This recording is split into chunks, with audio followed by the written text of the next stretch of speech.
بسم اللہ الرحمن الرحیم ایاک نعبد و ایاک نستعین۔ حضرت عمر رضی اللہ عنہ ایک مرتبہ اپنی رعیت کے حالات کا مطالعہ فرمانے گشت لگا رہے تھے کہ ایک بوڑھی عورت کو اپنے خیمے میں بیٹھے دیکھا۔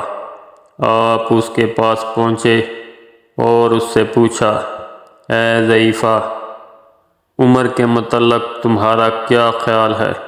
وہ بولی، خدا عمر کا بھلا نہ کرے۔ حضرت عمر بولے، یہ تم نے بددعا کیوں کی؟ عمر سے کیا قصور سرزد ہوا ہے؟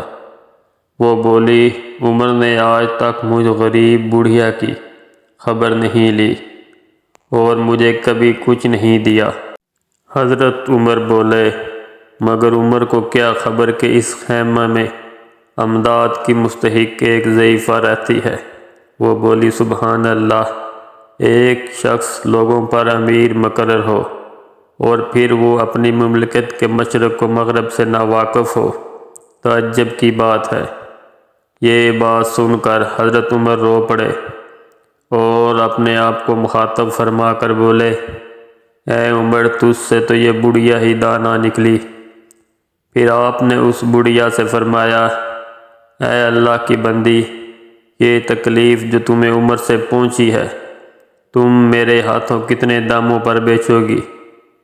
میں چاہتا ہوں کہ عمر کی یہ لرزش تم سے قیمتاً خرید لوں اور عمر کو بچا لوں۔ بڑھیا بولی، مجھ سے مذاق کیوں کرتے ہو؟ فرمایا، نہیں، میں مذاق ہرگز نہیں کرتا، سچ کہہ رہا ہوں کہ تم عمر سے پہنچی ہوئی تکلیف بیچ دو، جو مانگو گی اس کی قیمت دے دوں گا۔ بڑھیا بولی، تو 25 دینار دے دو۔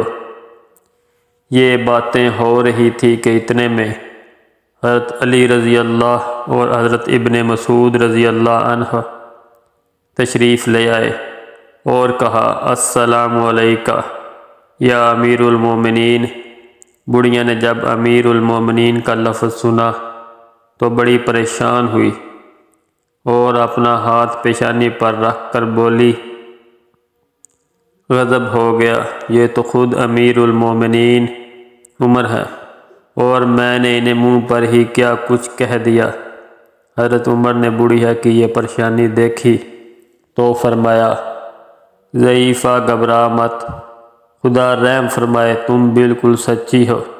پھر آپ نے ایک تحریر لکھی جس کی عبارت بسم اللہ کے بعد یہ تھی کہ یہ تحریر اس امر کے متعلق ہے کہ عمر ابن الخطاب نے اس ضعیفہ سے اپنی لغزش اور اس ضعیفہ کی پریشانی جو عمر کے خلافت سے لے کر آج تک واقع ہوئی 25 دینار پر خرید لی۔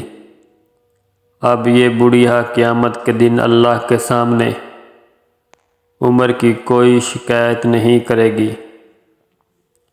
اب عمر اس لغزش سے بری ہے۔